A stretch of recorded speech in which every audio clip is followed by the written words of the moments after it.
জন্যই আজকে এই মঞ্চে দাঁড়িয়ে আমি আপনাদের কাছে আপনাদের সহযোগিতা চাচ্ছি, আপনাদের সমর্থন চাচ্ছি, আপনাদের কাছে ধানের শীষের জন্য ভোট চাইছি, যাতে করে যেই পরিকল্পনার কথা আপনাদের সামনে আমি তুলে ধরলাম সেই পরিকল্পনাগুলো যেন আমরা দেশের জন্য, দেশের মানুষের জন্য বাস্তবায়ন করতে চাই।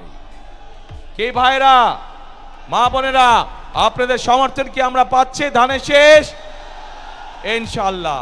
প্রিয় ভাই বোনেরা, এই এলাকার মানুষের অনেকগুলো দাবি আছে।